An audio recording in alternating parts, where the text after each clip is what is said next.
നമസ്കാരം. വർഷം 1856. സമയം വെളുപ്പിന് 4 മണി. പടിഞ്ഞാറൻ ആഫ്രിക്കയിലെ നിബിഡ വനങ്ങളിലൂടെ ഒഴുകുന്ന ഒഗോവെ നദിയിലൂടെ ഒരു ചെറു തൂണിയിൽ തൊപ്പിധരിച്ച ഒരു വെള്ളക്കാരൻ ഏകനായി തുഴഞ്ഞു നീങ്ങുന്നുണ്ട്. നല്ല നിലാവുള്ളതുകൊണ്ട് അയാൾക്ക് ചുറ്റിനുമുള്ള ജലപ്പരപ്പ് കാണുവാൻ സാധിക്കുന്നുണ്ടെങ്കിലും അതിനുമപ്പുറമുള്ള തീരങ്ങളിലെ കൊടുങ്കാടുകളിൽ എന്താണുള്ളത് എന്ന് വ്യക്തമായിട്ട് കാണുവാൻ കഴിയുന്നുണ്ടായിരുന്നില്ല. വീർപ്പിച്ച ബലൂൺ പോലെ നദിയിൽ അങ്ങിങ്ങായി കാണുന്ന അനങ്ങുന്ന പാറകൾ ഹിപ്പോകൾ തന്നെയാണ്. നേരം പുലർന്നതോടെ ചിത്രം കൂടുതൽ വ്യക്തമായി തുടങ്ങി.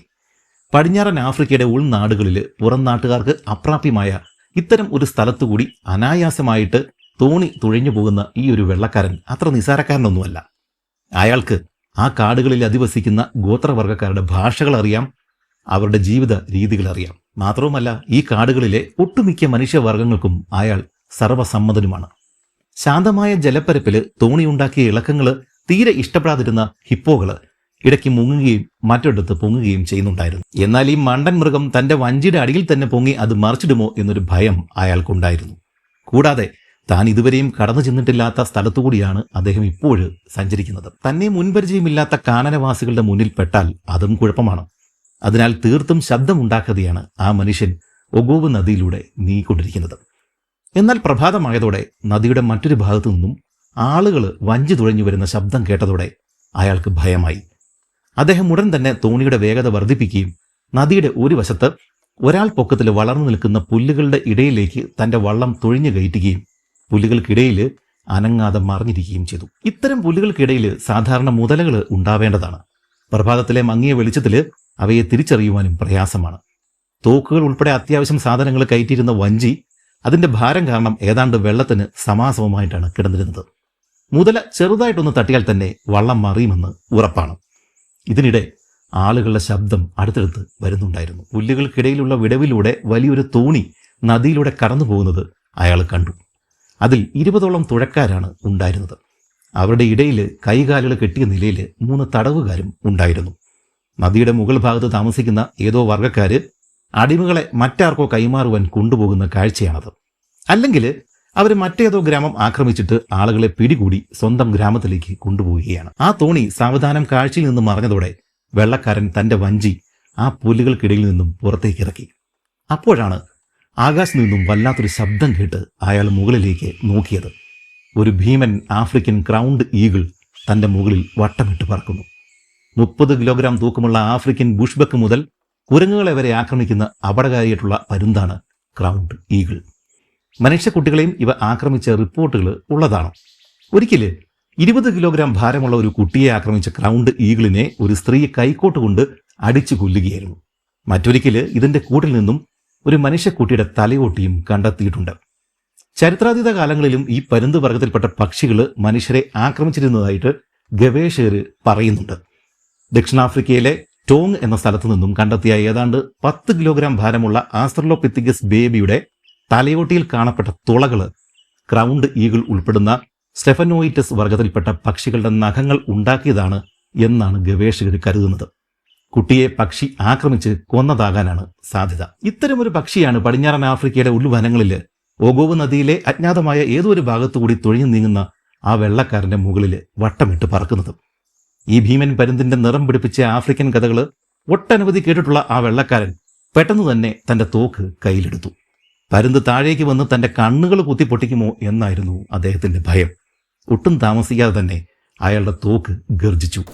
അടുത്ത നിമിഷം ആലിപ്പഴം വീഴുന്നത് പോലെ ആ പക്ഷി വെള്ളത്തിലേക്ക് പതിച്ചു. അയാൾ സാവധാനം അങ്ങോട്ടേക്ക് തുഴഞ്ഞു ചെന്ന് പക്ഷിയെ വഞ്ചിയിലേക്ക് എടുത്തിട്ടിട്ട് തന്റെ മുന്നോട്ടുള്ള യാത്ര തുടർന്നു.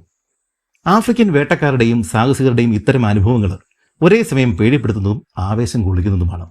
നമ്മുടെയൊക്കെ യാത്രകൾക്കിടയിൽ ഇതിന് സമാനമായ എന്നാൽ ഇതിലും വ്യത്യസ്തമായിട്ടുള്ള അനുഭവങ്ങൾ എല്ലാവർക്കും പറയാനുണ്ടാവും. ഇതൊക്കെ കേൾക്കുമ്പോൾ തന്നെ ഒരു കാര്യം വ്യക്തമാണ്: നമ്മുടെയൊക്കെ ജീവിതം അനിശ്ചിതത്വങ്ങൾ നിറഞ്ഞതാണ്. ക്യാൻസർ പോലുള്ള മാരക രോഗങ്ങൾ വന്നാലോ അപകടത്തിൽ അംഗവൈകല്യം സംഭവിച്ചാലോ നമ്മുടെ വരുമാനം നിലയ്ക്കും. എപ്പോൾ വേണമെങ്കിലും മരണവും സംഭവിക്കാം. അങ്ങനെയുള്ള സാഹചര്യത്തിൽ നമ്മൾ ചെയ്യേണ്ട കാര്യം മാർക്കറ്റിൽ ഏറ്റവും ചിലവ് കുറഞ്ഞതും എന്നാൽ ഏറ്റവും ഉപകാരപ്രദമായിട്ടുള്ളതുമായ ടേം ഇൻഷുറൻസ് എടുക്കുക എന്നുള്ളതാണ്.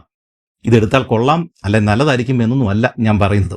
ജീവിതത്തിൽ സുരക്ഷിതത്വം ആഗ്രഹിക്കുന്നവർ ഇത് നിർബന്ധമായും എടുത്തിരിക്കണം. ഇപ്പോൾ മാസം 695 രൂപ മുതൽ അടച്ചാൽ 2 കോടി വരെ കവറേജ് ലഭിക്കുന്ന പ്ലാനുകൾ മാർക്കറ്റിലുണ്ട്. അത്തരത്തിൽ 15% വരെയും ഡിസ്കൗണ്ടിൽ താരതമ്യം ചെയ്ത് മികച്ച കമ്പനികളുടെ പ്ലാൻ തിരഞ്ഞെടുക്കുവാനുള്ള ലിങ്ക് ഡിസ്ക്രിപ്ഷനിലും കമന്റ് ബോക്സിലും കൊടുത്തിട്ടുണ്ട്. അവിടെ നോക്കിയാൽ 85-100 വയസ്സ് വരെയൊക്കെ കവറേജ് കിട്ടുന്ന, അല്ലെങ്കിൽ മരണപ്പെട്ടാൽ ഉറ്റവർക്ക് 1-2 കോടികളൊക്കെ കവറേജ് കിട്ടുന്ന പ്ലാനുകൾ നിങ്ങൾക്ക് കാണുവാൻ സാധിക്കും. ഇനി ഇതിന്റെ ഇടയിൽ നമുക്കൊന്നും സംഭവിച്ചിട്ടില്ലെങ്കിൽ അടച്ച പ്രീമിയം തുക തിരികെ ലഭിക്കുന്ന പ്ലാനുകളും ഉണ്ട്. പുതിയൊരു സാമ്പത്തിക വർഷം വരികയാണ്. പ്രീമിയം വരും വർഷങ്ങളിൽ കൂടുവാനും സാധ്യതയുണ്ട്. അതുകൊണ്ട് ഇപ്പോൾ തന്നെ കുറഞ്ഞ പ്രീമിയത്തിൽ ഒരു ടേം ഇൻഷുറൻസ് എടുത്തു വെക്കുന്നതാവും നല്ലത് എന്നാണ് എൻ്റെ അഭിപ്രായം. ഒരേ പ്രീമിയം തുക തന്നെ അവസാനം വരെ അടച്ചാലും മതി. ഇനി പ്രവാസികളാണെങ്കിൽ ഇന്ത്യയിൽ നിന്നും തന്നെ ടേം ഇൻഷുറൻസ് എടുത്തു വെക്കുക. കാരണം വിദേശ രാജ്യങ്ങളെ അപേക്ഷിച്ച് ഇന്ത്യയിൽ പ്രീമിയം കുറവാണ്. കൂടാതെ അവർക്ക് 18% GST ഇളവും ഉണ്ട്. ഇതിനും പുറമെ ഇപ്പോൾ 100% ക്ലെയിം ഉറപ്പ് നൽകുന്ന ടേം പ്ലാനുകൾ വേറെയുമുണ്ട്. അതുപോലെ തന്നെ ക്ലെയിം ചെയ്യുന്ന സമയത്ത് രേഖാപിഴവോ യോഗ്യതാ പ്രശ്നങ്ങളോ പറഞ്ഞ് ക്ലെയിം നിരസിക്കില്ല എന്നും ഉറപ്പാണ്. ചുരുക്കത്തിൽ ഒരു ടേം ഇൻഷുറൻസ് എടുത്തു വെക്കുന്നത് എന്തുകൊണ്ടും നല്ലതാണ്. ഇനി നമുക്ക് ഒഗോവെ നദിയിലൂടെ തോണിയിൽ നീങ്ങുന്ന ആ വെള്ളക്കാരന്റെ അരികിലേക്ക് മടങ്ങി വരാം. സൂര്യൻ സാവധാനം ഉദിച്ചുയർന്നതോടെ ചൂട് അസഹനീയമായി തുടങ്ങി. തന്റെ തലയിലെ തൊപ്പി പോലും കത്തിപ്പോകുമോ എന്ന് തോന്നിക്കത്ത വിധം അയാളുടെ തല ചൂടുകൊണ്ട് ചുട്ടുപഴുത്തു. അദ്ദേഹം ഉടൻ തന്നെ വെള്ളത്തിൽ പൊങ്ങി നിന്നിരുന്ന പുല്ലുകൾ പറിച്ചെടുത്ത് വെള്ളത്തിൽ തന്നെ മൂക്കി തൊപ്പിക്കകത്ത് വെച്ച ശേഷം അതെടുത്ത് തലയിൽ വെച്ചു. ഇത് പലതവണ ആവർത്തിച്ചിട്ടാണ് അയാൾ മുന്നോട്ട് നീങ്ങിയിരുന്നത്. എന്നാൽ ഉച്ചയായതോടെ അദ്ദേഹം വള്ളം തീരത്തേക്ക് അടുപ്പിച്ച ശേഷം ഉണക്ക കമ്പുകൾ കൂട്ടിയിട്ട് ഒരു തീ ഉണ്ടാക്കി 2 നേന്ത്രക്കായകൾ അതിൽ ചുട്ടെടുത്തു. ഇതിനുശേഷം അദ്ദേഹത്തിന്റെ കയ്യിലുണ്ടായിരുന്ന കുരങ്ങ് ഇറച്ചിയും അതിൽ തന്നെ ചുട്ടെടുത്ത് ഭക്ഷിച്ച ശേഷം ഒരു മരത്തിന്റെ ചുവടിലിരുന്ന് ചെറുതായിട്ടൊന്നും മയങ്ങി. ശേഷം ഏതാണ്ട് 3 മണിയോടുകൂടി വീണ്ടും യാത്ര തുടർന്നു. എന്നാൽ സമയം മുന്നോട്ട് പോകും തോറും താൻ അപകടത്തിലാണ് എന്ന് അയാൾക്ക് തോന്നി തുടങ്ങി. ഇരുട്ടാകുന്നതിന് മുമ്പ് തന്നെ ഏതെങ്കിലും കാട്ടുഗ്രാമത്തിൽ എത്തിച്ചേരണം. കുറച്ചു കഴിഞ്ഞപ്പോഴേക്കും നദിയുടെ ഒരു വശത്ത് ഏതാനും ഏത്ത വാഴകൾ നിൽക്കുന്നത് അദ്ദേഹം ശ്രദ്ധിച്ചു. വീണ്ടും മുന്നോട്ട് നീങ്ങിയപ്പോൾ തീരം നിറയെ വാഴത്തോപ്പുകൾ പ്രത്യക്ഷപ്പെട്ടു തുടങ്ങി. അതെ, മനുഷ്യവാസത്തിന്റെ ലക്ഷണങ്ങൾ കണ്ടു തുടങ്ങിയിരിക്കുന്നു. കുറച്ചുകൂടി മുന്നോട്ട് സഞ്ചരിച്ചു കഴിഞ്ഞപ്പോഴേക്കും വാഴത്തോപ്പുകളുടെ ഇടയിലൂടെ ഒരു പാത ഉള്ളിലേക്ക് പോകുന്നത് അദ്ദേഹം ശ്രദ്ധിച്ചു. ഉടൻ തന്നെ അയാൾ വഞ്ചി തീരത്തേക്ക് അടുപ്പിക്കുകയും തന്റെ പ്രിയപ്പെട്ട തോക്കായിട്ടുള്ള ബുൾഡോഗ് എടുത്തുകൊണ്ട് അത് തോളിലിട്ടുകൊണ്ട് കരയിലേക്ക് ഇറങ്ങുകയും ചെയ്തു. കൂട്ടത്തിൽ അദ്ദേഹം തന്റെ കയ്യിൽ ഒരു പ്രത്യേകതരം വടിയും കരുതിയിട്ടുണ്ടായിരുന്നു. ഒമമ്പ എന്നറിയപ്പെടുന്ന രാജകീയ ചിഹ്നമായിരുന്നു ആ വടി. ഒരറ്റത്ത് പാമ്പിന്റെ തല കൊത്തിവെച്ചിരുന്ന ഒരു അംശവടിയായിരുന്നു അത്. ഈ നദിയുടെ താഴ്ഭാഗങ്ങളിൽ വസിക്കുന്ന ആ ഭാഗങ്ങളിലെ ഗോത്രത്തലവനായിട്ടുള്ള മോംബോ അദ്ദേഹത്തിന് സമ്മാനിച്ചതായിരുന്നു അത്. ഇനിയും മുന്നോട്ട് പോകുന്ന സ്ഥലങ്ങളിൽ ഈ അംശവടി കാണിച്ചാൽ വരുന്നയാള് മോംബോയുടെ സുഹൃത്താണെന്ന് ആളുകൾക്ക് മനസ്സിലാവും. അങ്ങനെ വന്നു കഴിഞ്ഞാൽ പല പ്രശ്നങ്ങളിൽ നിന്നും രക്ഷപ്പെടുവാനും ഇദ്ദേഹത്തിന് സാധിക്കും. ഈ നദിയുടെ മുകളിലേക്കുള്ള പല സ്ഥലങ്ങളിലെയും ഗോത്രത്തലവന്മാര് മോംബോയുടെ സുഹൃത്തുക്കളാണ്. അതുകൊണ്ട് ഈ വടി കയ്യിൽ കരുതുന്നത് എന്തുകൊണ്ടും നല്ലത് തന്നെയാണ്. ഇദ്ദേഹം കരയിലേക്ക് ഇറങ്ങിയിട്ട് കുറച്ച് മുമ്പോട്ട് നടന്നപ്പോൾ തന്നെ ആരോ കോടാലി ഉപയോഗിച്ച് മരം വെട്ടുന്ന ശബ്ദം കേൾക്കുന്നുണ്ടായിരുന്നു. വീണ്ടും മുന്നോട്ട് നടന്നപ്പോൾ ആ ശബ്ദം പതിയെ പതിയെ ഇല്ലാതായി. വീണ്ടും കുറച്ചു കഴിഞ്ഞപ്പോൾ ഒരു പുരുഷനും സ്ത്രീയും സംസാരിക്കുന്നത് കേട്ടു തുടങ്ങി. എന്നാൽ അവർ സംസാരിക്കുന്ന ഭാഷ അത്ര വ്യക്തമല്ല. പക്ഷെ ഈ വെള്ളക്കാരന് ഈ ഭൂപ്രദേശങ്ങളിലെ പല ഭാഷകളും നന്നായിട്ട് തന്നെ സംസാരിക്കുവാൻ സാധിക്കുന്ന ഒരാളായിരുന്നു. കുറച്ചുകൂടി മുന്നോട്ടേക്ക് നടന്നു കഴിഞ്ഞപ്പോഴേക്കും തന്റെ സുഹൃത്ത് കിങ് മോംബോ സംസാരിക്കുന്ന ഭാഷ തന്നെയാണ് ഈ കേൾക്കുന്നത് എന്ന് അദ്ദേഹത്തിന് മനസ്സിലായി. അടുത്ത ഒരു വളവ് തിരിഞ്ഞപ്പോഴേക്കും അദ്ദേഹം ഒരു കുടിലിന്റെ മുന്നിലേക്കാണ് ചെന്ന് പെട്ടത്. അതിന്റെ മുന്നിലെ വരാന്തയിൽ ഒരു പുരുഷനും സ്ത്രീയും ഇരുന്ന് വർത്തമാനം പറയുന്നുണ്ടായിരുന്നു. അവരുടെ സംസാരമാണ് ഇത്രയും നേരം ഇദ്ദേഹം കേട്ടുകൊണ്ടിരുന്നത്. അവർ ഇരുവരും ഏതാണ്ട് പൂർണ്ണമായും തന്നെ വിവസ്ത്രരായിരുന്നു. അത്യാവശ്യം ചില ഭാഗങ്ങൾ മാത്രമാണ് മറച്ചിട്ടുള്ളത്. പൊടുന്നനെ തങ്ങളുടെ മുന്നിൽ പ്രത്യക്ഷപ്പെട്ട ആ ഒരു വെള്ളക്കാരനെ കണ്ടിട്ട് അമ്പരന്നു പോയ അവര് ഒരു വിധത്തിൽ നിലത്തു നിന്നും ചാടി എഴുന്നേറ്റ് നിന്നു. കണ്ണു മിഴിച്ചു നിന്ന അവരുടെ മുന്നിലേക്ക് വെള്ളക്കാരൻ കിങ് മോംബോയുടെ അംശവടി ഉയർത്തി കാണിച്ചു. പെട്ടെന്ന് തന്നെ അത് തിരിച്ചറിഞ്ഞ് അവര് ഉടൻ തന്നെ ഇംബലോ എന്ന് അദ്ദേഹത്തെ അഭിസംബോധന ചെയ്തു. മറുപടിയായിട്ട് വെള്ളക്കാരൻ ആയി എന്ന് മറുപടി പറയുകയും ചെയ്തു. കിങ് മോംബോയുടെ അധികാര ചിഹ്നവുമായിട്ട് തങ്ങളുടെ മുന്നിൽ പ്രത്യക്ഷപ്പെട്ട ആ വെള്ളക്കാരനെ അവർക്ക് തിരിച്ചറിയുവാനായിട്ട് പ്രയാസമുണ്ടായില്ല. ഇങ്ങനെ ഒരാള് മോംബോയുടെ കൂടെ കുറെ നാളായിട്ട് താമസിക്കുന്നുണ്ട് എന്നുള്ള കാര്യം ഇവിടെയുള്ള സകല ഗ്രാമങ്ങളിലെയും സകല ആളുകൾക്കും അറിവുള്ളതാണ്. ഉടൻ തന്നെ അവർ ആ വെള്ളക്കാരനോട് പറഞ്ഞു, ഒഗൂസി, അങ്ങേക്ക് സ്വാഗതം. ആഫ്രിക്കൻ ഗോത്രവർഗ്ഗക്കാർ ഒഗൂസി എന്ന് സ്നേഹത്തോടെ വിളിക്കുന്ന ഒരൊറ്റ വെള്ളക്കാരൻ മാത്രമേ ഉള്ളൂ. ഗൊറില്ല എന്ന ആൾക്കുരങ്ങിനെ യൂറോപ്യൻസിന് പരിചയപ്പെടുത്തി കൊടുത്ത സാക്ഷാൽ പോൾ ഡു ഷെയു. കുറച്ചുകൂടി രസകരമായിട്ട് പറഞ്ഞാൽ ഗൊറില്ലകളുടെ പേടി സ്വപ്നം എതിരാളിക്കൊരു പോരാളി. പോൾ ഡൂഷെയു. പോൾ ഡൂഷെയുവിൻ്റെ മാന്ത്രിക വനത്തിലേക്ക് ഒരിക്കൽ കൂടി സ്വാഗതം. Welcome back to histories.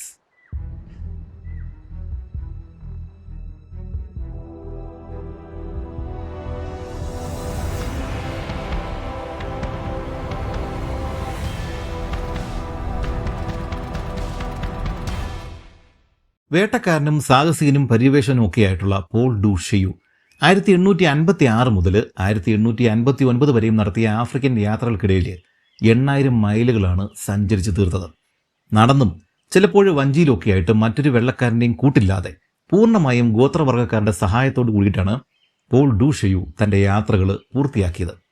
ഇതിൻ്റെ ഇടയിൽ 60ഓളം പുതിയ പക്ഷിവർഗ്ഗങ്ങളെയും 20ഓളം കരയിൽ ജീവിക്കുന്ന ഗൊറില്ലകൾ ഉൾപ്പെടെയുള്ള മറ്റ് ജീവികളെയും അദ്ദേഹം ശാസ്ത്രലോകത്തിന് പുതുതായിട്ട് പരിചയപ്പെടുത്തി കൊടുക്കുകയും ചെയ്തു. കൂടാതെ ഇന്നുപോലും നമുക്ക് കൂടുതൽ മനസ്സിലാക്കാൻ സാധിക്കാത്ത ഒരുപിടി ആഫ്രിക്കൻ ഗോത്രവർഗ്ഗക്കാരെയും അവരുടെ ജീവിത രീതികളെയൊക്കെ ഈ ഡൂഷെയുവിൻ്റെ പുസ്തകങ്ങളിലൂടെയാണ് ലോകം ആദ്യമായിട്ട് അറിഞ്ഞത്. ഭൂമധ്യരേഖയ്ക്കടുത്ത് ചുട്ടുപൊള്ളുന്ന ആഫ്രിക്കൻ സൂര്യന് കീഴിലുള്ള പടിഞ്ഞാറൻ ആഫ്രിക്കയാണ് തൻ്റെ യാത്രകൾക്കായിട്ട് അദ്ദേഹം തിരഞ്ഞെടുത്തത്. ഗൊറില്ലകളും ആഫ്രിക്കൻ ഫോറസ്റ്റ് എലിഫൻസും വിഷമുറ്റിയ ഉരകങ്ങളും ഭരിക്കുന്ന കൊടുങ്കാട്ടിൽ പോൾ ഡൂഷെയു പലതവണ ഒറ്റപ്പെട്ടു പോയിട്ടുണ്ട്.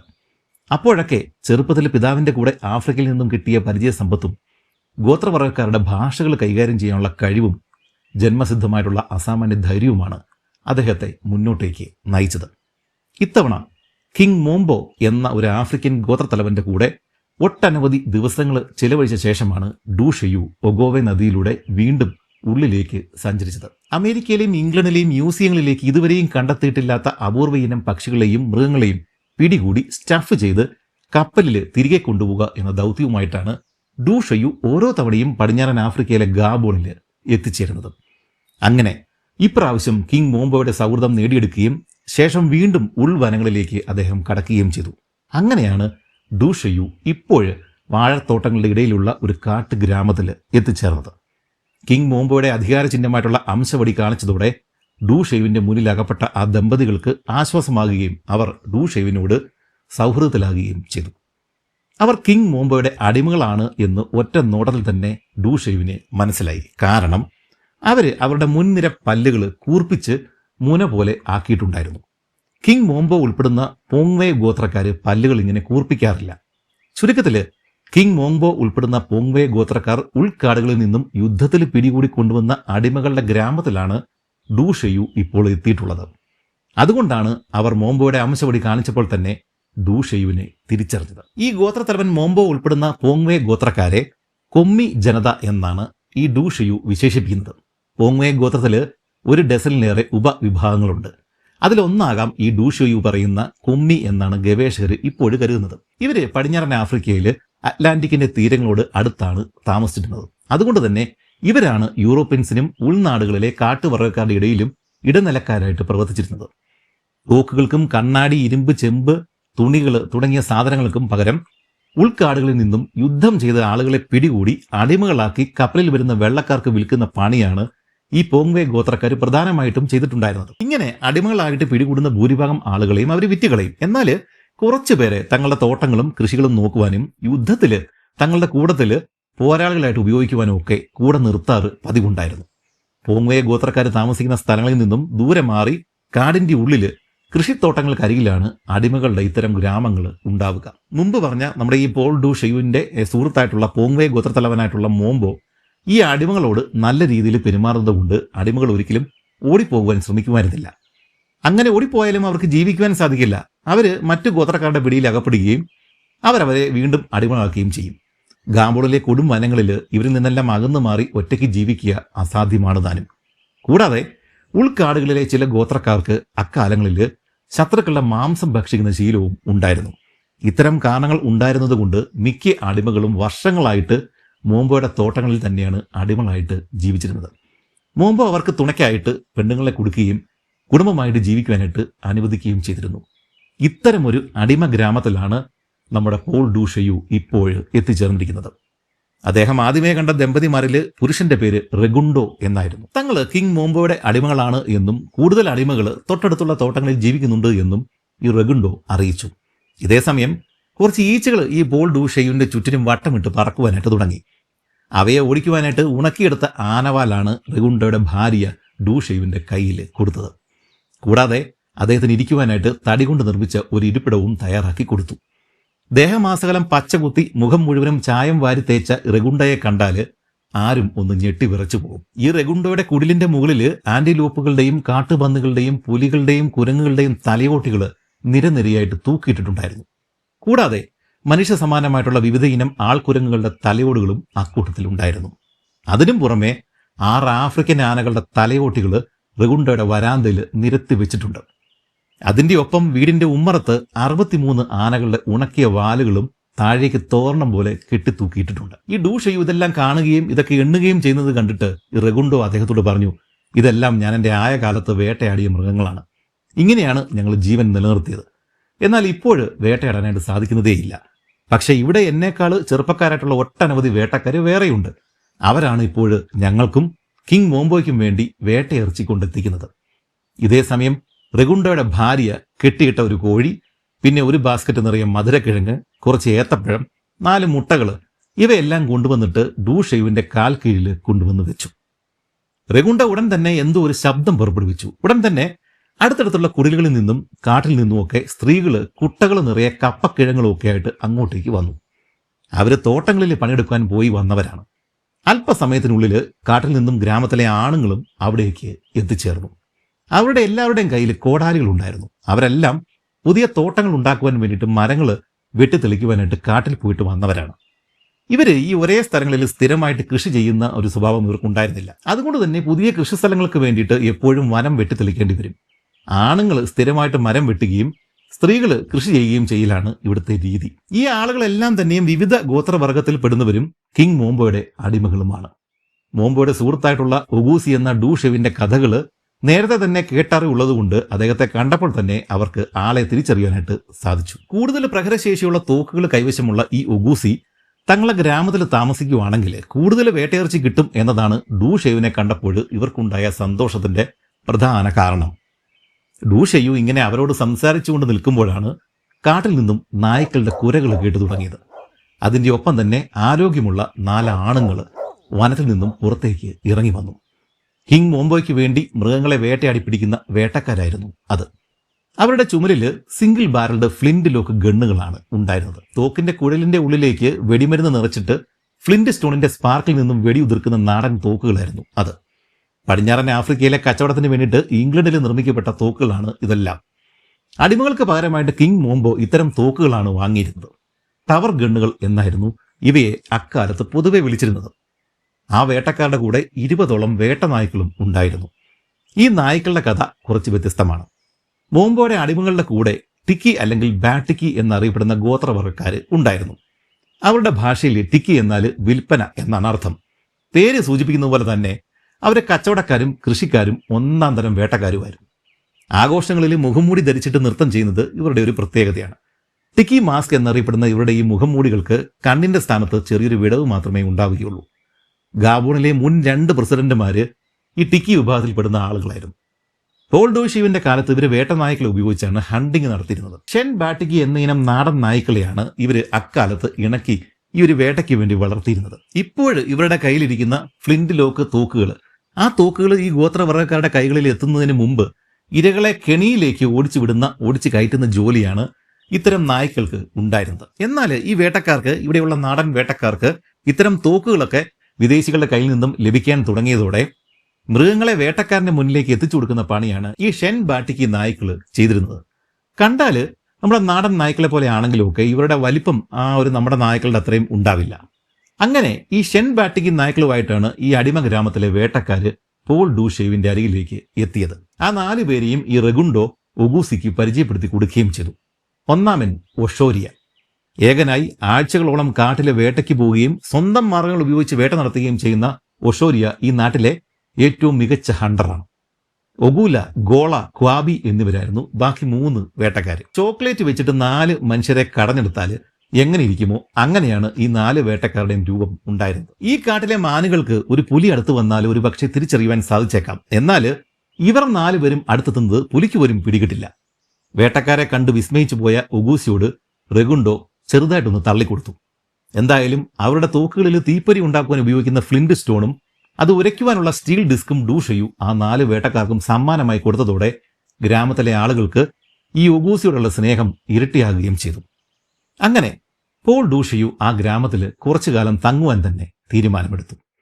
ഒഗൂസിക്കായിട്ട് അവർ പ്രത്യേകമായി തന്നെ ഒരു കുടില് കൊടുക്കുകയും ചെയ്തു. പിറ്റേ ദിവസം തന്നെ ഈ ഡൂഷയു ഈ ഗ്രാമത്തിലുണ്ടായിരുന്ന ആളുകളെ ഒരു പ്രത്യേക സ്ഥലത്തേക്ക് വിളിച്ചു കൂട്ടുകയും താൻ ചില്ലറക്കാരനൊന്നും അല്ല എന്ന് കാണിക്കുവാനായിട്ട് കുറച്ച് ചെപ്പടി വിദ്യകൾ കാണിച്ചു കൊടുക്കുകയും ചെയ്തു.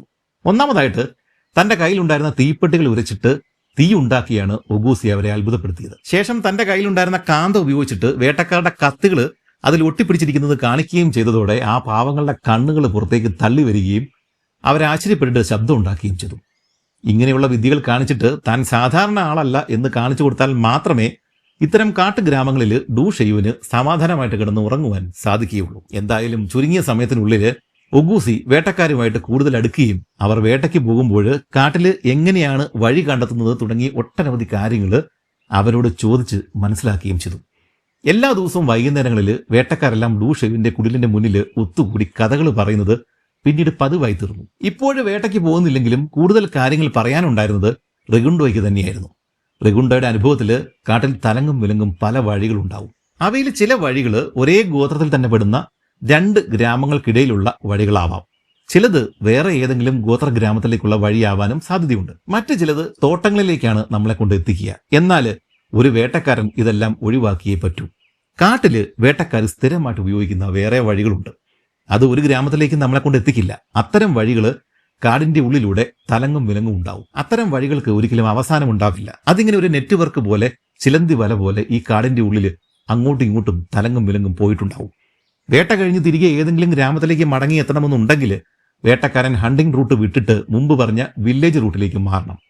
പരിചയസമ്പത്തുള്ള ഒരാൾക്ക് മാത്രമേ ഹണ്ടിങ് റൂട്ടും വില്ലേജ് റൂട്ടും തമ്മിൽ തിരിച്ചറിയുവാൻ സാധിക്കുകയുള്ളൂ. ഇത് കൂടാതെ ആളുകളെ വഴിതെറ്റിക്കുവാനായിട്ട് മനഃപൂർവ്വം ഉണ്ടാക്കിയ പാതകളും ഉണ്ട്. ചില ഗ്രാമത്തിലെ ആളുകൾ ശത്രുക്കളെ പറ്റിക്കുവാൻ വേണ്ടി ഉണ്ടാക്കിയ പാതകളാണ് അത്. തുടക്കത്തിലെ ഗ്രാമത്തിലേക്കുള്ള ദിശയിൽ തന്നെ തുടങ്ങുന്ന ഇത്തരം ഊടുവഴികൾ അവസാനം ചെന്നെത്തുന്നത് കൊടുങ്കാടിന്റെ ഒത്ത നടുവിലായിരിക്കും. ആ വഴി അവിടം കൊണ്ട് അവസാനിക്കുകയും ചെയ്യും. ഇങ്ങനെ ദിവസവും വൈകുന്നേരങ്ങളിൽ ഡൂഷയു അവരുടെ ഓരോ കാര്യങ്ങൾ ചോദിച്ച് മനസ്സിലാക്കുന്നുണ്ടായിരുന്നു. അങ്ങനെ ഒരു ദിവസം ഗ്രാമത്തിലെ വേട്ട നായ്ക്കളെല്ലാം, മുമ്പ് പറഞ്ഞ ആ നായ്ക്കളുണ്ടല്ലോ, അതെല്ലാം ഒറ്റയടിക്ക് അപ്രത്യക്ഷമായത് ഡൂഷയു ശ്രദ്ധിച്ചു. അദ്ദേഹം റെഗുണ്ടോയോട് ചോദിച്ചപ്പോൾ ഇത് സാധാരണയാണ് എന്നാണ് അദ്ദേഹം മറുപടി പറഞ്ഞത്. പലപ്പോഴും ഗ്രാമത്തിൽ നിന്നും നായ്ക്കൾക്ക് വേണ്ടത്ര ഭക്ഷണമൊന്നും ലഭിക്കില്ല. അങ്ങനെ വന്നാൽ അവ കാട്ടിലേക്ക് പോവുകയും സ്വയം വേട്ടയാടി ഭക്ഷിക്കുകയും ചെയ്യും. ഇവർക്ക് ഒരു നേതാവുണ്ടാവും. അവനാണ് ആദ്യമേ കാട്ടിലേക്ക് പോവുക. അവൻ ഗ്രാമത്തിന് പുറത്ത് മറ്റുള്ളവരെ കാത്തു നിൽക്കും. ശേഷം മറ്റു നായ്ക്കൾ ആരുടെയും കണ്ണിൽപ്പെടാതെ ഓരോന്നായിട്ട് പതുക്കെ പതുക്കെ ഗ്രാമത്തിന് വെളിയിൽ കടക്കുകയും പുറത്ത് കാവൽ നിൽക്കുന്ന ആ ഒരു നേതാവിന്റെ അരികിൽ എത്തിച്ചേരുകയും ചെയ്യും. ഇതിനുശേഷം അവർ ഒരുമിച്ച് കാട്ടിലേക്ക് കയറും. ചിലപ്പോൾ 1-2 ദിവസങ്ങൾക്ക് ശേഷമാണ് ഈ നായ്ക്കൾ മടങ്ങി വരിക. അന്ന് വൈകുന്നേരത്തോടെ നായ്ക്കൾ അവരവരുടെ യജമാനന്മാരുടെ വീടുകളിൽ പ്രത്യക്ഷപ്പെട്ടു. അന്നത്തെ വേട്ട പരാജയമായിരുന്നു എന്ന് അവരുടെ ഒട്ടിയ വയറുകൾ വിളിച്ചു പറഞ്ഞു. അത് കണ്ട് ആളുകൾ ചില കിഴങ്ങുകൾ അവയ്ക്ക് ഇട്ടുകൊടുക്കുകയും നായ്ക്കൾ അത് കഴിച്ച് തൃപ്തരായി പലയിടങ്ങളിലായിട്ട് കിടന്ന് വിശ്രമിക്കുകയും ചെയ്തു.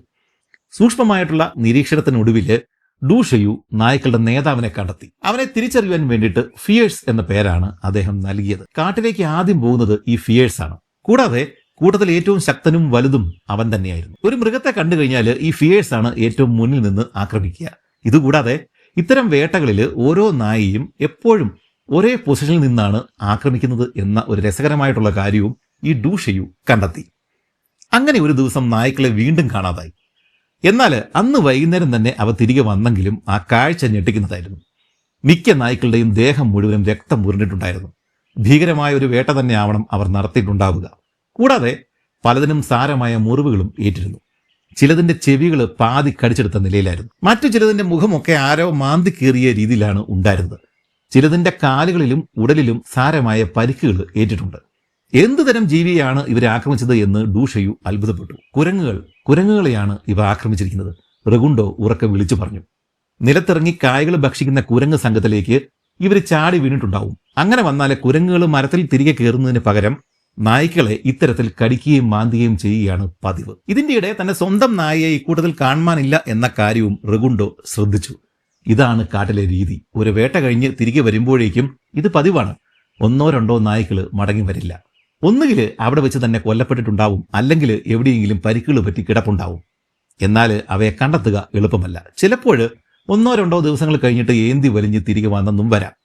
ഈ സമയം കുടിലുകളിൽ നിന്നും സ്ത്രീകളും കുട്ടികളൊക്കെ ഇറങ്ങി വന്നിട്ട് പരിക്ക് പറ്റിയ നായകളെ ശുശ്രൂഷിക്കുന്നുണ്ടായിരുന്നു. അവർ ചില ഇലകൾ, മുറിവുകൾ ചേർത്ത് വെക്കുകയും കുടിക്കുവാൻ വെള്ളം കൊടുക്കുകയും ചെയ്തു. അന്ന് വൈകുന്നേരം ഈ നായ്ക്കൾ തന്നെയായിരുന്നു ഇവരുടെ ചർച്ചയിലെ മുഖ്യ വിഷയം.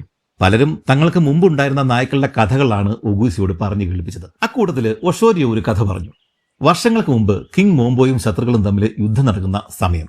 കാട്ടില് പലയിടങ്ങളിലും മോംബോയുടെ ശത്രുക്കൾ പതുങ്ങിയിരിക്കുകയാണ്. അന്നൊരിക്കല് ഈ ഒഷോരിയോ കാട്ടിലൂടെ സഞ്ചരിക്കുകയായിരുന്നു. കൂടെ ഇഡോംബെ എന്നൊരു നായയായിരുന്നു ആ സമയത്ത് ഉണ്ടായിരുന്നത്. വേട്ടനായ എന്നതിലുപരി ഒരു വാർ ഡോഗായിരുന്നു ഇഡോംബെ. അതുകൊണ്ട് തന്നെ ഇത്തരം കാട്ടിലൂടെയുള്ള യാത്രകൾക്കിടയിൽ പരിചയമില്ലാത്ത അപരിചിതരെ കണ്ടു കഴിഞ്ഞാൽ ഈ ഇഡോംബെ കുരയ്ക്കുമായിരുന്നില്ല. അന്നൊരു ദിവസം ഒഷോരിയോ കാട്ടിലൂടെ സഞ്ചരിക്കുകയാണ്. ഈ നായ ഇദ്ദേഹത്തിന്റെ മുന്നിലാണ് സഞ്ചരിച്ചു കൊണ്ടിരുന്നത്. പലപ്പോഴും വളവുകളിൽ അവനെ ഒഷോരിയോയ്ക്ക് കാണുവാൻ സാധിക്കുന്നുണ്ടായിരുന്നില്ല. എന്നാൽ കുറച്ച് സമയം കഴിഞ്ഞപ്പോഴേക്കും അവൻ അതിവേഗത്തിൽ തിരികെ ഓടി വരികയും ആരെയോ കണ്ട രീതിയിൽ ഒഷോരിയോയുടെ അരികിൽ വന്നിട്ട് പെരുമാറുകയും ചെയ്തു. അപകടം മണത്ത ഒഷോരിയോ പിന്നീടുള്ള ഓരോ ചൂടുകളും സാവധാനമാണ് വെച്ചത്. എന്നാൽ തൊട്ടടുത്ത നിമിഷം ഇഡോംബെ ഉച്ചത്തിൽ കുരയ്ക്കുവാൻ തുടങ്ങി. ശത്രുക്കൾ തൊട്ടരികിൽ ഉണ്ടെന്നാണ് അതിന്റെ അർത്ഥം. അടുത്ത സെക്കൻഡിൽ ഒരു കുന്തം ഇഡോംബെയുടെ ശരീരത്തിൽ ചെറുതായിട്ട് സ്പർശിച്ചുകൊണ്ട് കടന്നുപോയി. തൊട്ടു പിന്നാലെ വന്ന അസ്ത്രവും ഭാഗ്യത്തിന് ഇഡോംബെയുടെ ദേഹത്ത് കൊള്ളാതെ തൊട്ടടുത്ത മരത്തിൽ പോയി തറച്ചു നിന്നു. അമ്പരന്ന് ചുറ്റിനും നോക്കിയ ഒഷോരിയോ കുറ്റിക്കാട്ടിൽ പതുങ്ങിയിരിക്കുന്ന 2 പേരെ കണ്ടു. ഉടൻ തന്നെ ഒഷോരിയോ താൻ കിങ് മോംബോയുടെ ആളാണ് എന്ന് അറിയിക്കുന്ന രീതിയിലുള്ള പ്രത്യേകതരം വിസില് മുഴക്കി. അടുത്ത നിമിഷം അതേ രീതിയിലുള്ള വിസില് കുറ്റിക്കാട്ടിൽ നിന്നും കേട്ടതോടെ അവർ ശത്രുക്കളല്ല എന്ന് ഒഷോരിയോയ്ക്ക് പിടികിട്ടി. മോംബോയുടെ സൗഹൃദം പുലർത്തുന്ന മറ്റൊരു ഗോത്രത്തിലെ ആളുകളായിരുന്നു അത്. ഇതിന്റെ തൊട്ടടുത്ത ദിവസവും മറ്റൊരു സംഭവം ഉണ്ടായി. ഇഡോംബെ പതിവ് പോലെ കുറേയേറെ മുന്നിലേക്ക് ഓടിപ്പോയി. എന്നാൽ കുറച്ച് കഴിഞ്ഞപ്പോഴേക്കും കാട്ടിൽ നിന്നും ഇഡോംബെയുടെ ഞരക്കമാണ് ഒഷോരിയോ കേട്ടത്. അയാൾ ഉടൻ തന്നെ ശബ്ദം കേട്ട ഭാഗത്തേക്ക് ഓടിച്ചെന്നു. മൃഗങ്ങൾ വെള്ളം കുടിക്കുവാൻ വരുന്ന ഒരു ചെറിയ കുളം ആ ഭാഗത്തുണ്ടായിരുന്നു. അവിടെ നിന്നാണ് ഇഡോംബെയുടെ ഞരക്കം കേൾക്കുന്നത്. പെട്ടെന്നാണ് തൊട്ടടുത്ത മരത്തിന്റെ ചുവട്ടിൽ വല്ലാത്തൊരു രംഗം ഒഷോരിയോ കണ്ടത്. പാവം ഇഡോംബെയുടെ ദേഹത്ത് ഒരു കൂറ്റൻ പെരുമ്പാമ്പ് ചുറ്റി വരിഞ്ഞിരിക്കുകയാണ്. ഒഷോരിയോ അത് കണ്ട് ഓടിച്ചെന്ന് കഴിഞ്ഞപ്പോഴേക്കും വൈകിപ്പോയിട്ടുണ്ടായിരുന്നു. പാവം ഇഡോംബെയുടെ തല അപ്പോഴേക്കും പെരുമ്പാമ്പിന്റെ വായ്ക്കുള്ളിൽ ആയി കഴിഞ്ഞിട്ടുണ്ടായിരുന്നു. ഒഷോരിയോ ഇങ്ങനെ ഇഡോംബെയുടെ കഥ പറഞ്ഞു കഴിഞ്ഞപ്പോഴേക്കും രാവേറെ ചെന്നിട്ടുണ്ടായിരുന്നു. അതോടെ അന്നത്തെ കഥ കേൾക്കൽ അവസാനിപ്പിച്ച് പോൾ ഡൂഷയു തന്റെ കുടിലിലേക്ക് മടങ്ങി. ഇങ്ങനെ ഒട്ടേറെ കഥകൾ കേട്ടാണ് ഡൂഷയുവിന്റെ ഓരോ ദിവസവും ആ സമയത്ത് അവസാനിച്ചിരുന്നത്. ഓരോ തവണയും പലതരം മൃഗങ്ങളെക്കുറിച്ചാണ് ഡൂഷയു അവരോട് ചോദിച്ച് അറിഞ്ഞിരുന്നത്. അങ്ങനെ ഒരു ദിവസം വൈകുന്നേരം ഈ ചർച്ച ഗൊറില്ലകളെക്കുറിച്ച് വഴിമാറി. റെഗുണ്ടോയുടെ അഭിപ്രായത്തിൽ കാട്ടില് 5 തരം മനുഷ്യക്കുരങ്ങുകളാണ് ഉള്ളത്. ഇവർ ഗൊറില്ലകളെ ഇൻഗിന എന്നാണ് വിളിക്കുന്നത്. ഇത് ഗൊറില്ലകളിലെ വെസ്റ്റേൺ ഗൊറില്ല എന്ന ഇനം ആകാനാണ് സാധ്യത. ഗൊറില്ലകൾ എന്ന ഇൻഗിനകളെ കാട്ടിലെ മനുഷ്യർ എന്നൊക്കെയാണ് ഒഷോരിയോ വിശേഷിപ്പിക്കുന്നത്. തോക്കല്ലാതെ മറ്റൊരായുധം ഉപയോഗിച്ചും അവയെ കൊല്ലുവാൻ സാധ്യമല്ല. ഇൻഗിനകൾ തോട്ടങ്ങളിൽ ഇറങ്ങി വാഴപ്പഴം മോഷ്ടിക്കുമ്പോഴാണ് ഒഷോരിയോ ഉൾപ്പെടുന്ന വേട്ടക്കാര് അവയെ കൊല്ലുവാനായിട്ട് ഇറങ്ങിത്തിരിക്കുന്നത്. ഇവർ ചിമ്പാൻസികളെ ഇൻഷിഗോ എന്നാണ് വിളിക്കുന്നത്.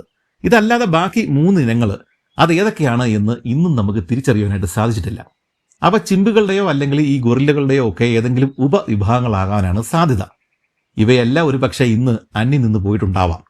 ഇക്കൂട്ടത്തില് കുലുകമ്പ എന്ന ഇനത്തെക്കുറിച്ച് ഡൂഷയു തന്റെ പല ബുക്കുകളിലും ആവർത്തിച്ച് പറയുന്നുണ്ട്. ഇത് സെൻട്രൽ ആഫ്രിക്കൻ ചിമ്പാൻസികളുടെ ഒരു സസ്പീഷ്യസ് ഉപവിഭാഗമാകാനാണ് സാധ്യത. പക്ഷേ ഇതും ഇതുവരെയും സ്ഥിരീകരിക്കാൻ സാധിച്ചിട്ടില്ല. ഇവ കുലു കുലു എന്ന രീതിയിൽ ഒരു ശബ്ദം ഉണ്ടാക്കാറുണ്ട് എന്നാണ് ആളുകൾ പറയുന്നത്. അങ്ങനെയാണത്രേ ആ പേര് വീണത്. ഇതിനെക്കുറിച്ചൊക്കെ ഡൂഷയുവിന്റെ മുൻ വീഡിയോകളിൽ നമ്മൾ വിശദമായിട്ട് പറഞ്ഞിട്ടുണ്ട്. അങ്ങനെ ഒരു ദിവസം രാവിലെ ഡൂഷയു തന്റെ പ്രിയപ്പെട്ട തോക്കായിട്ടുള്ള ബുൾഡോഗും എടുത്തുകൊണ്ട് കാട്ടിലേക്ക് പോകുവാൻ തയ്യാറായി. ഇതൊരു large bore double barrel shotgun ആവാനാണ് സാധ്യത. ഇദ്ദേഹത്തിന്റെ കൈവശമുള്ള മറ്റൊരു തോക്കാണ് ലിറ്റിൽ ബ്യൂട്ടി. ചെറിയ മൃഗങ്ങളെയൊക്കെ വേട്ടയാടുവാൻ വേണ്ടിയിട്ടാണ് ഇത് ഉപയോഗിച്ചിരുന്നത്. ഇതുകൂടാതെ സ്വയരക്ഷയ്ക്ക് വേണ്ടിയിട്ട് ബേബി എന്ന് പറഞ്ഞ പേരുള്ള ഒരു പിസ്റ്റളും ഇദ്ദേഹത്തിന്റെ കയ്യിൽ ഉണ്ടായിരുന്നു. ഇതിനു പുറമെ ഇൻഫർണൽ എന്ന വലിയൊരു തോക്കിന്റെ കാര്യവും ഡൂഷയു തന്റെ ചില ബുക്കുകളിൽ പരാമർശിക്കുന്നുണ്ട്. ഡൂഷയു ഇങ്ങനെ തയ്യാറായിട്ട് നിൽക്കുമ്പോഴാണ് റെഗുണ്ടോ ഒരു വാർത്തയുമായിട്ട് എത്തുന്നത്. വാഴത്തോപ്പുകൾക്കരികെയുള്ള കാടുകളിൽ ഗൊറില്ലകൾ പ്രത്യക്ഷപ്പെട്ടിരിക്കുന്നു. ഇത് കേട്ടതോടെ ഡൂഷയുവിന് സന്തോഷമായി. കാരണം ഇത്തരം അപൂർവ ഇനം മൃഗങ്ങളെ പിടികൂടി സ്റ്റഫ് ചെയ്ത് കൊണ്ടുപോകാനായിട്ടാണല്ലോ അദ്ദേഹം ഇവിടെ വന്നിരിക്കുന്നത്. ഉടൻ തന്നെ ഒഷോരിയോ, ഒഗുല, ഗോള, ക്വാബി തുടങ്ങിയ മറ്റ് വേട്ടക്കാരും ആ ഒരു ഭാഗത്തേക്ക് ഇദ്ദേഹം നിൽക്കുന്ന സ്ഥലത്തേക്ക് എത്തിച്ചേർന്നു. അവരും അത്യധികം ആവേശത്തിലായിരുന്നു. ഗൊറില്ലകൾ തോട്ടങ്ങളിൽ ഇറങ്ങിയാൽ വളരെ കാലം അവിടെ തന്നെ ഉണ്ടാവും. ഒരു ദിവസം 2-3 തവണ തോട്ടത്തിൽ വരികയും കൃഷി നശിപ്പിക്കുകയും വൈകുന്നേരം തിരികെ കാട്ടിലേക്ക് മടങ്ങി വിശ്രമിക്കുകയും ചെയ്യും. അങ്ങനെ എളുപ്പത്തിൽ കൊല്ലാൻ സാധിക്കുന്ന മൃഗമല്ല ഇൻഗിന. അതിനാൽ ധൃതി പിടിച്ച് അങ്ങോട്ടേക്ക് പോകേണ്ട കാര്യമില്ല, അങ്ങനെ പോയാൽ പ്രയോജനമില്ല. അതുകൊണ്ട് തന്നെ കാര്യമായ തയ്യാറെടുപ്പുകൾ നടത്തിയ ശേഷം സാവധാനം തോട്ടത്തിലേക്ക് പോകുവാൻ തന്നെ അവർ തീരുമാനിച്ചു. അങ്ങനെ ഒഷോരി ഉൾപ്പെടെയുള്ള 4 ആഫ്രിക്കൻ വേട്ടക്കാര് രാവിലെ തന്നെ തോട്ടത്തിലേക്ക് പുറപ്പെട്ടു. ഗൊറില്ലകൾ കാട്ടിലെ ഏത് ഭാഗത്തു നിന്നാണ് ഇറങ്ങി വരുന്നത് എന്ന് കണ്ടെത്തുകയാണ് അവരുടെ ദൗത്യം. അവർ തിരികെ വന്ന ശേഷമാണ് ഡൂഷിയും കൂട്ടരും അവരോടൊപ്പം ഒരുമിച്ച് പുറപ്പെടുക. കാരണം 14 ഷെൻബാട്ടിക്ക് നായ്ക്കളെയും അവരോടൊപ്പം കൊണ്ടുപോകാൻ വേണ്ടിയിട്ട് ഇവർ തീരുമാനമെടുത്തിട്ടുണ്ട്. നായ്ക്കൾ പല വഴി ഓടിപ്പോകാതിരിക്കുവാൻ വേണ്ടിയിട്ട് അവയെ കയറുകൊണ്ട് കെട്ടിയാണ് ഡൂഷേവിൻ്റെ കൂടെ കൊണ്ടുപോകാൻ വേണ്ടിയിട്ട് തീരുമാനമെടുത്തിരിക്കുന്നത്. നായ്ക്കളുടെ നേതാവ് ഫിയേഴ്സ് ഉൾപ്പെടെയുള്ളവർക്ക് ഡൂഷയു ഇതിനോടകം ഇംഗ്ലീഷ് പേരുകളൊക്കെ ഇട്ടിട്ടുണ്ടായിരുന്നു. വേട്ടയിൽ ഓരോ നായ്ക്കളുടെയും സ്വഭാവം അനുസരിച്ചിട്ടാണ് അദ്ദേഹം പേരുകൾ ഇട്ടിരുന്നത്. അങ്ങനെ bloodthirsty, never sleepy, attacker, catcher, never afraid, pouncer, defier, sly, biter, jumper, watchful, bloody തുടങ്ങിയ പല പേരുകളും ഡൂഷയു ഈ നായ്ക്കൾക്ക് ഇട്ടുകൊടുത്തു. അങ്ങനെ അന്ന് വൈകുന്നേരം ഡൂഷയു ആവശ്യത്തോടെ ഈ നായ്ക്കളോടൊപ്പം വേട്ടയ്ക്ക് തയ്യാറായിട്ട് നിൽക്കുന്നത് കണ്ട പഴയ വേട്ടക്കാരൻ റെഗുണ്ടോ അദ്ദേഹത്തെ ഒരു പ്രധാന കാര്യം ഓർമ്മിപ്പിച്ചു. ഒഗൂസി, നിങ്ങൾ ഇൻഗിനുകളെ വേട്ടയാടാൻ വേണ്ടിയിട്ടാണ് പോകുന്നത്.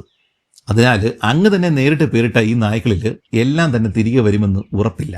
ഗൊറില്ലുകൾ 1-2 വധിക്കും, അത് ഉറപ്പാണ്. അതിനാൽ ഇവയുമായിട്ട് വൈകാരിക ബന്ധം ഉണ്ടാക്കാതിരിക്കുകയാണ് നല്ലത്. കുറച്ച് കഴിഞ്ഞപ്പോഴേക്കും റെഗുണ്ടോയുടെ ഭാര്യ തടിയിൽ കൊത്തിയെടുത്ത ഒരു രൂപം വീടുകളുടെ മധ്യത്തിൽ കൊണ്ടുവന്ന് വെച്ചു.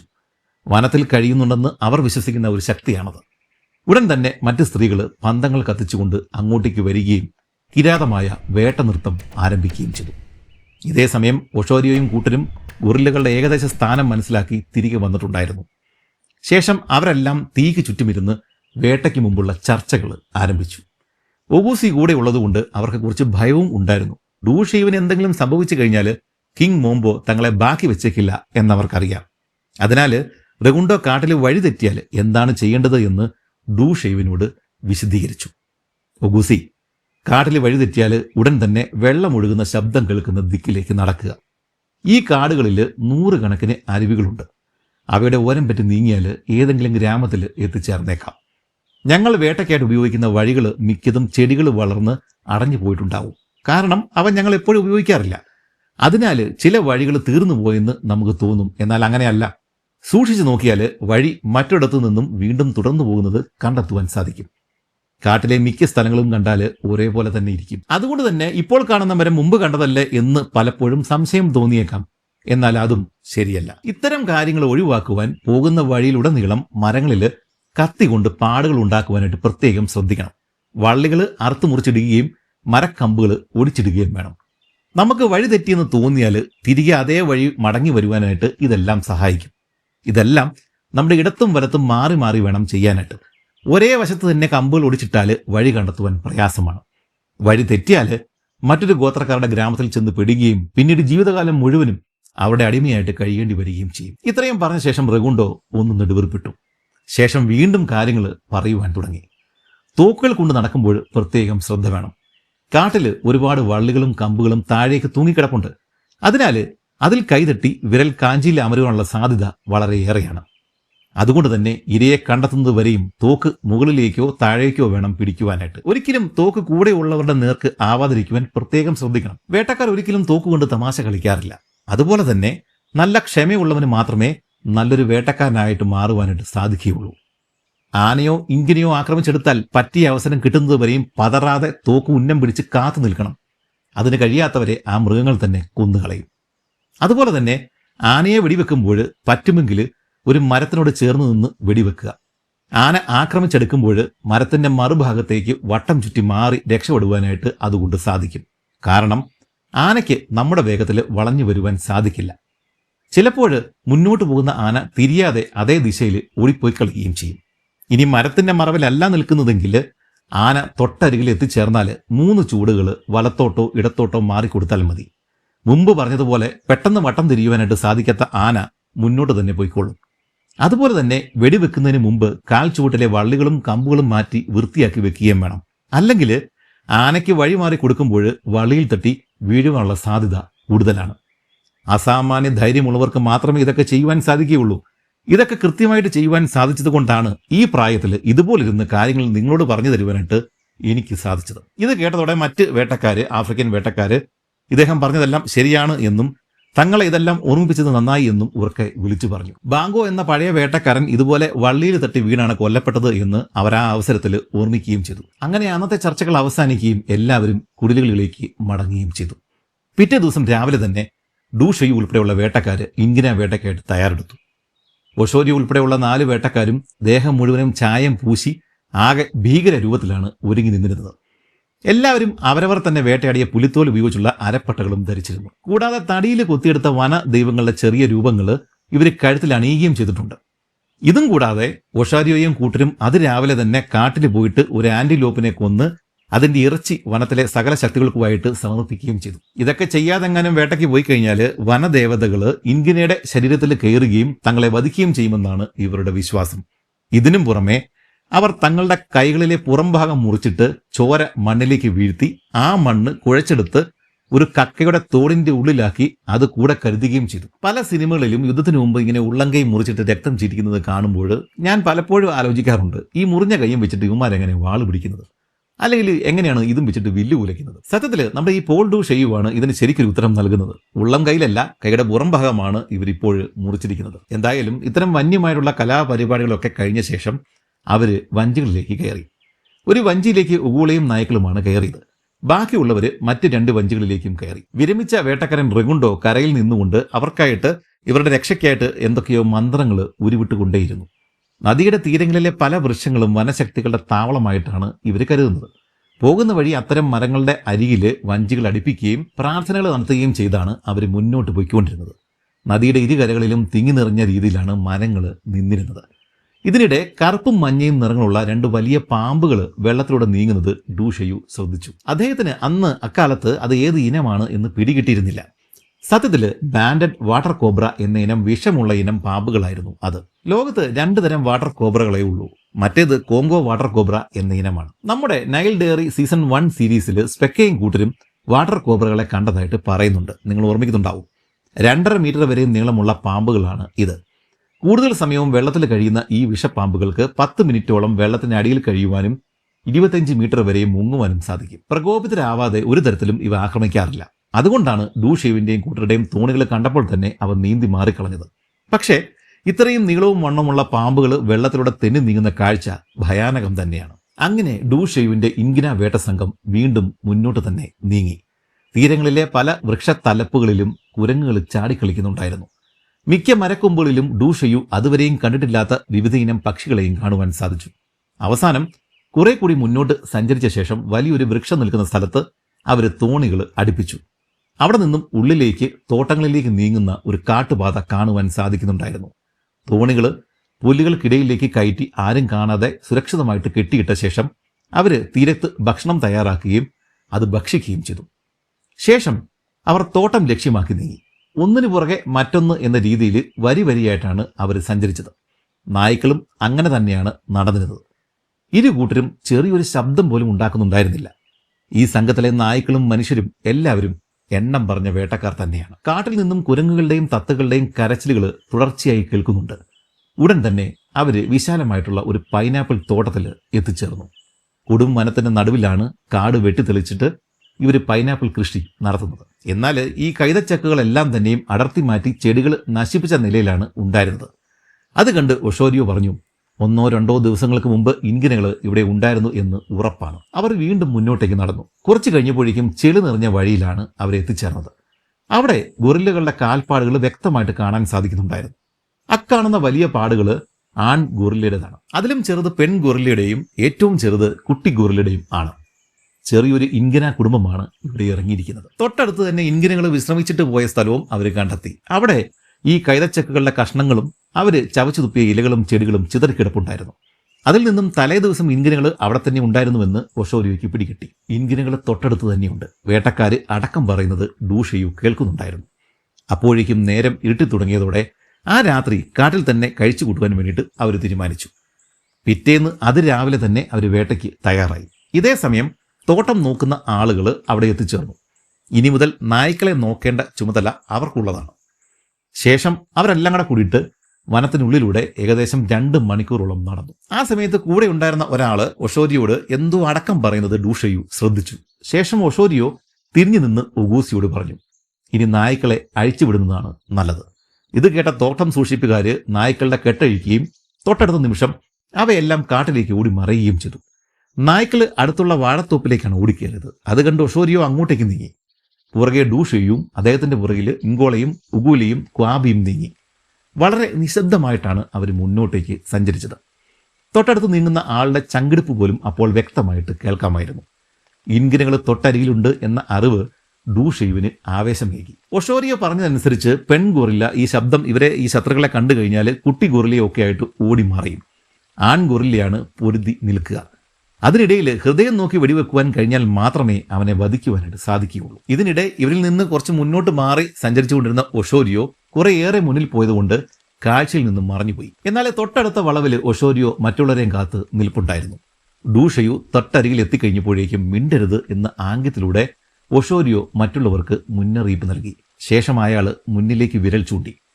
ഡൂഷയുവിന് ഒന്നും കാണുവാൻ സാധിച്ചില്ലെങ്കിലും ഒരു ഗൊറില്ലയുടെ ചെവി തുളയ്ക്കുന്ന രീതിയിലുള്ള ശബ്ദം അവിടെ നിന്നും മുഴങ്ങിക്കേട്ടു. അത് പെൺ ഗൊറില്ലയുടെ ശബ്ദമാണ്. ഉറപ്പായും അത് നായ്ക്കളുടെ സാന്നിധ്യം മനസ്സിലാക്കിയിട്ടുണ്ട്. അതിനാൽ കുട്ടിയുമായി ഇവിടെ നിന്നും രക്ഷപ്പെടുവാൻ വേണ്ടിയിട്ടാണ് അത് ശ്രമിക്കുന്നത്.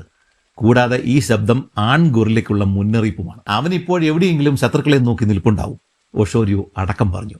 ഉടൻ തന്നെ മറ്റൊരു ദിക്കിൽ നിന്നും നായ്ക്കളുടെ ഉച്ചത്തിലുള്ള കുരകൾ കേട്ടു തുടങ്ങി. തൊട്ടടുത്ത നിമിഷം ചെവി തുളയ്ക്കുമാറ് കാടിനെ പ്രകമ്പനം കൊള്ളിച്ചുകൊണ്ട് വലിയൊരു അലർച്ച അവിടെ മുഴങ്ങി. തന്റെ നെഞ്ചിലൂടെ ഒരു വാള് തുളച്ചു കയറും പോലെയാണ് ഡൂഷയുവിന് അത് കേട്ടപ്പോൾ തോന്നിയത്. ദാറ്റ്സ് എ മാൻ ഗൊറില്ല, ഡൂഷയു അറിയാതെ പറഞ്ഞുപോയി. ഉടൻ തന്നെ വേട്ടക്കാരെല്ലാം തങ്ങളുടെ തോക്കുകൾ തയ്യാറാക്കി. ഡൂഷയു തന്റെ പ്രശസ്തമായിട്ടുള്ള ബുൾഡോഗിനെ ലോഡ് ചെയ്യുകയും ചെയ്തു. ചങ്കിന് നേരെ വെടിവെക്കുവാൻ അവസരം കിട്ടിയാൽ മാത്രമേ തോക്ക് ഉപയോഗിക്കാവൂ എന്ന് ഒഷോരിയോ ഒഗൂസിയെ പ്രത്യേകം ഓർമ്മിപ്പിച്ചു. വെടിവെച്ചാൽ അവൻ വീണിരിക്കണം, അല്ലെങ്കിൽ അവൻ എല്ലാവരെയും കൊല്ലും. അങ്ങനെ അവർ നായ്ക്കളുടെ കുരകൾ കേൾക്കുന്ന ദിശയിലേക്ക് വളരെ വേഗത്തിൽ നീങ്ങി. ഇൻഗനുകൾ ഒടിച്ചിട്ടിരിക്കുന്ന വാഴത്തോപ്പുകൾക്കിടയിലൂടെ നടന്ന് അവസാനം തോട്ടവും വനവും കൂട്ടിമുട്ടുന്ന സ്ഥലത്ത് അവരെത്തിച്ചേർന്നു. അവിടെ ഒട്ടേറെ വാഴകൾ ഒടിഞ്ഞു കിടക്കുന്ന ഒരു സ്ഥലത്ത് മാൻ ഇൻഗിനെയും ഷെൻ ബാറ്റിക്ക് വേട്ട നായ്ക്കളും തമ്മിൽ പൊരിഞ്ഞ യുദ്ധം നടക്കുകയാണ്. ഒരു മരത്തോട് ചേർന്ന് നിന്ന് നായ്ക്കളെ നേരിടുന്ന ആൺ ഗൊറില്ലയെ കണ്ട് ഡൂഷയു അതിശയിച്ചു പോയി. അക്കാലത്ത് ഡൂഷയു ഉൾപ്പെടെ വളരെ കുറച്ച് യൂറോപ്യൻ പരിവേഷകർ മാത്രമാണ് ഗൊറില്ലകളെ ജീവനോടെ കാട്ടിൽ വെച്ച് നേരിട്ട് കണ്ടിരുന്നുള്ളൂ. ഏതാണ്ട് മനുഷ്യനെ പോലെ തന്നെ തോന്നിപ്പിച്ചിരുന്ന ആ ജീവിയെ കണ്ടപ്പോൾ ഇവയെ ഇൻഗിന് അഥവാ കാട്ടിലെ മനുഷ്യർ എന്ന് ആളുകൾ വിളിക്കുന്നതിൽ തെറ്റില്ല എന്ന് ഡൂഷയുവിന് ബോധ്യമായി. പുറകിൽ നിന്നുള്ള ആക്രമണം ഒഴിവാക്കുവാൻ വേണ്ടിയിട്ട് അവൻ മരത്തിനോട് ചേർന്ന് നിന്നാണ് പൊരുതുന്നത്. ഷെൻ ബാറ്റിക്ക് നായ്ക്കളാവട്ടെ അവന്റെ ചുറ്റിനും വളഞ്ഞു നിന്നുകൊണ്ട് തുടർച്ചയായി ആക്രമിക്കുകയാണ്. ഇതിനിടെ ഗൊറില്ലയുടെ ഒരു കൈയിൽ രക്തം പുരണ്ടിരിക്കുന്നത് കണ്ട് ഡൂഷയു ചുറ്റിനും ഒന്ന് കണ്ണോടിച്ചു. അപ്പോഴാണ് മരത്തിനോട് ചേർന്ന് ഒരു നായയുടെ നിശ്ചലമായ ശരീരം കിടക്കുന്നത് അദ്ദേഹം കണ്ടത്. അത് ഫിയേഴ്സ് ആയിരുന്നു. അത് കണ്ടതോടെ ഡൂഷയുവിന്റെ കൂടെ ഉണ്ടായിരുന്ന വേട്ടക്കാർ അലറിക്കൊണ്ട് ഓരോന്ന് പറയുവാൻ തുടങ്ങി. ഇത്തരം സന്ദർഭങ്ങളിൽ നമ്മുടെയൊക്കെ വായിൽ നിന്നും നിലവിളിയല്ലാതെ മറ്റൊന്നും വരില്ല.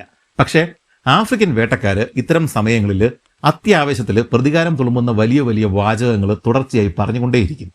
ചിലപ്പോൾ വേട്ടയ്ക്കായിട്ടുള്ള പ്രത്യേകം പാട്ടുകൾ വരെയും ഇവർ പാടിക്കളയും. ഫിയേഴ്സ് എന്ന ആ നായ കൊല്ലപ്പെട്ടത് കണ്ടിട്ട് ഇത് തന്നെയാണ് ഒഷോരിയോയും കൂട്ടരും ചെയ്തത്. ഫിയേഴ്സിനെ കൊന്ന നിന്നെയും ഞങ്ങൾ കൊല്ലും, ഒഗൂസിയുടെ ബുൾഡോഗിന് മുമ്പിൽ നീ ചത്തു വീഴും തുടങ്ങി പല കാര്യങ്ങളും അവരെ ആവേശത്തിൽ വിളിച്ചു പറയുന്നുണ്ടായിരുന്നു. അപ്പോഴാണ് ഇൻഗിന നായ്ക്കളെ വിട്ട് വേട്ടക്കാരുടെ ഭാഗത്തേക്ക് നോക്കിയത്. പുതിയ കൂട്ടം ശത്രുക്കളെ കണ്ടു കഴിഞ്ഞപ്പോഴേക്കും ഇവരിലെ ആരെ ആദ്യം ആക്രമിക്കണം എന്നുള്ള സംശയമായിരുന്നു അവന്റെ മുഖത്ത് ഉണ്ടായിരുന്നത്. ഉടൻ തന്നെ ആഫ്രിക്കൻ വേട്ടക്കാര് അവനെ നോക്കിയിട്ട് ഉച്ചത്തിൽ കൊലവിളികൾ മുഴക്കി. അത് കേട്ട് ഗൊറില്ലയും ഉറക്കെ അലറി. അടുത്ത നിമിഷം ഷെൻ ബാറ്റിക്ക് നായ്ക്കള് വർദ്ധിത വീര്യത്തോടെ അവന്റെ നേർക്ക് ചാടുവാൻ തുടങ്ങി. എന്നാൽ ഗൊറില്ലയും വിട്ടുകൊടുത്തില്ല. തന്റെ കൈകൾ ഉപയോഗിച്ച് അവൻ നായ്ക്കളെ സമർത്ഥമായി നേരിട്ടു. അടുത്ത സെക്കൻഡിൽ ഈ ഗൊറില്ല തന്റെ നേർക്ക് ചാടിയ ബ്ലഡ് തേസ്റ്റി എന്ന നായയെ കൈകൊണ്ട് പിടിച്ച് നിലത്തടിച്ച് കൊന്നുകളഞ്ഞു. അത് കണ്ടതോടെ അതുവരെയും ഓർഗനൈസ്ഡ് ആയിട്ട് തന്നെ ആക്രമിച്ചിരുന്ന നായ്ക്കള് ഗൊറില്ലയുടെ നേർക്ക് തലങ്ങും വിലങ്ങും ചാടി ആക്രമിക്കുവാൻ തുടങ്ങി. എന്നാൽ ഇതിങ്ങനെ തുടർന്നു പോയാൽ കൂടുതൽ നായ്ക്കളെ നഷ്ടപ്പെടുമെന്ന് മനസ്സിലാക്കിയ പോൾ ഡൂഷയു ഉച്ചത്തിൽ അലറി, ഫയർ! അടുത്ത നായയെ കൂടി അടിച്ചു കൊല്ലുവാൻ വേണ്ടിയിട്ട് കൈകൾ ഉയർത്തിയ സമയത്താണ് ഇൻഗിനയുടെ ഹൃദയഭാഗം വെടിവെക്കുവാൻ പരുവത്തിൽ അവർക്ക് കിട്ടിയത്. കിട്ടിയ അവസരത്തിൽ 5 വേട്ടക്കാരും ഒരുമിച്ചാണ് വെടിയുതിർത്തത്. വലിയൊരു വൃക്ഷം മറിഞ്ഞു വീഴുന്നത് പോലെയാണ് ആ കൂറ്റൻ ഇൻഗിന മുന്നോട്ടേക്ക് കമഴ്ന്നടിച്ച് വീണത്. തങ്ങളുടെ 2 കൂട്ടുകാരെ നഷ്ടപ്പെട്ട് പ്രതികാരദാഹികളായി മാറിയിരുന്ന ഷെൻ ബാറ്റിക്ക് വേട്ട നായ്ക്കൾ കിട്ടിയ അവസരം കൃത്യമായി ഉപയോഗിച്ചു. വീണ് കിടന്നിരുന്ന ഗൊറില്ലയെ അവർ 4 വശങ്ങളിൽ നിന്നും വളഞ്ഞിട്ട് ആക്രമിച്ച് കടിച്ച് കീറി. ഇതിന്റെ ഇടയിൽ കയറിയിട്ട് അവയെ ഓടിക്കുവാനുള്ള ധൈര്യമൊന്നും പോൾ ഡൂഷെയ്വിനോ ഒഷാരിയോയ്ക്കോ ഉണ്ടായിരുന്നില്ല. അവസാനം ബാക്കി വന്ന തല അവർ വെട്ടിമാറ്റിയിട്ട് ഗ്രാമത്തിൽ പ്രദർശിപ്പിക്കുവാൻ വേണ്ടിയിട്ട് എടുക്കുകയും ചെയ്തു. പെൺഗൊറില്ലയും മകനും ഇനി ഒരിക്കലും ഇങ്ങോട്ടേക്ക് മടങ്ങി വരില്ല. അവരിപ്പോൾ തന്നെ ഏതെങ്കിലും വലിയൊരു ഗ്രൂപ്പിന്റെ ഭാഗമാണെങ്കിൽ പെൺഗൊറില്ല പുതിയ നേതാവിനെ സ്വീകരിക്കുകയും കുട്ടി സുരക്ഷിതനായിട്ട് ഇരിക്കുകയും ചെയ്യും. എന്നാൽ അവൾ പരിചയമില്ലാത്ത മറ്റേതെങ്കിലും ഗൊറില്ല ഗ്രൂപ്പിലാണ് ചെന്നുപെടുന്നതെങ്കിൽ കുട്ടി ഗൊറില്ല ജീവനോടെ തുടരുവാൻ സാധ്യത കുറവാണ്. ഈ ഗൊറില്ല കുടുംബത്തോട് കാണിച്ചത് അനീതിയല്ലേ എന്നൊക്കെ നമുക്ക് ഇപ്പോഴും തോന്നിയേക്കാം. ഒരു 150-200 വർഷങ്ങൾക്ക് മുമ്പ് ഇതുപോലൊരു കൊടുങ്കാട്ടിലാണ് നമ്മൾ ജനിച്ച് വീണിടുന്നുവെങ്കിൽ സ്വന്തം ജീവനും സ്വത്തും സംരക്ഷിക്കുക എന്നതായിരിക്കും നമ്മുടെ ജീവിതത്തിലെ ഏറ്റവും വലിയ നീതി. ഇത്തരം കൊടുങ്കാടുകളിൽ മനുഷ്യരും മൃഗങ്ങളും തമ്മിലുള്ള പോരാട്ടമൊന്നും അല്ല നടക്കുന്നത്. മറിച്ച് മനുഷ്യൻ ഉൾപ്പെടുന്ന കുറച്ച് ജീവികൾ തമ്മിൽ നിലനിൽപ്പിനായിട്ടുള്ള യുദ്ധം മാത്രമാണ് നടക്കുന്നത്. തിരികെ തോണിയിൽ ഇരുന്നു കൊണ്ട് ഗ്രാമത്തിലേക്ക് മടങ്ങും വഴി ഡൂഷെയു അടുത്തുള്ള വഞ്ചികളിൽ ഇരിക്കുന്ന നായ്ക്കളെ നോക്കി. ദേഹമാസകലം പരിക്കുകൾ പറ്റി രക്തത്തിൽ കുളിച്ച് അണച്ചുകൊണ്ടാണ് അവ തോണിയിൽ ഇരിക്കുന്നത്. ഒഷോരിയോ പറഞ്ഞത് എത്ര ശരിയാണ്. നിങ്ങൾ തിരികെ വരുമ്പോൾ ഇതിൽ പല നായ്ക്കളും ഉണ്ടാവില്ല. അങ്ങനെ നേരം ഇരുട്ടി തുടങ്ങി. അകലെ നദീതീരത്തെ കടവില് അന്തങ്ങളും കത്തിച്ചു പിടിച്ചുകൊണ്ട് റെഗുണ്ടോയും കൂട്ടരും ഡൂഷെയുവിന്റെ വരവിനായിട്ട് കാത്തു നിൽപ്പുണ്ട്. ഒഷോരിയോയുടെ കയ്യിലെ വടിയുടെ അറ്റത്ത് ഗൊറില്ലയുടെ തല കണ്ടതോടെ തീരത്തുണ്ടായിരുന്നവര് ഉറക്കെ ആർപ്പു വിളിച്ചു. പാട്ടുപാടിയും ഡാൻസ് കളിച്ചുമാണ് അവർ വേട്ടക്കാരെ ഗ്രാമത്തിലേക്ക് സ്വാഗതം ചെയ്തത്. ചുറ്റിനും ഇരുട്ട് വരുന്നതോടെ തീക്കുണ്ടങ്ങളും പന്തങ്ങളും പ്രകാശിച്ചു തുടങ്ങി. സ്ത്രീകൾ രാത്രിയിലെ ആഘോഷത്തിനായിട്ട് തയ്യാറെടുക്കുകയാണ്. രാത്രിയിലെ നൃത്തങ്ങൾക്കിടയിൽ വേട്ടക്കാരെയും ഒഗൂസിയെയും പുകഴ്ത്തിയുള്ള പാട്ടുകളാവും ഇന്നുണ്ടാവുക. അങ്ങനെ പോൾ ഡൂഷെയുവിന്റെ ജീവിതത്തിലെ മറ്റൊരു വേട്ട കൂടി അവസാനിച്ചിരിക്കുകയാണ്. അവസാനമായി ഈ വീഡിയോയുടെ തുടക്കത്തിൽ പറഞ്ഞ ടേം ഇൻഷുറൻസിന്റെ കാര്യം ഒരിക്കൽ കൂടി ഓർമ്മിപ്പിക്കട്ടെ. നിങ്ങളുടെ ഭാവി സുരക്ഷിതമാക്കുവാൻ ഒരു ടേം ഇൻഷുറൻസ് എടുക്കുന്നത് നല്ലൊരു കാര്യം തന്നെയാണ്. ഡിസ്ക്രിപ്ഷനിലും കമന്റിലും കൊടുത്തിരിക്കുന്ന ലിങ്ക് ചെക്ക് ചെയ്താൽ കൂടുതൽ ഏറ്റവും മികച്ച പ്ലാൻ താരതമ്യം ചെയ്ത് 15% വരെയും ഡിസ്കൗണ്ടിൽ എടുക്കുവാൻ സാധിക്കും. പ്രായമാകും തോറും പ്രീമിയം കൂടും എന്നുള്ളതുകൊണ്ട് എത്രയും പെട്ടെന്ന് ഒരു ടേം ഇൻഷുറൻസ് എടുത്തു വെക്കുന്നത് നല്ലത് തന്നെയാണ്. നമുക്ക് വീണ്ടും കാണാം. നന്ദി, നമസ്കാരം.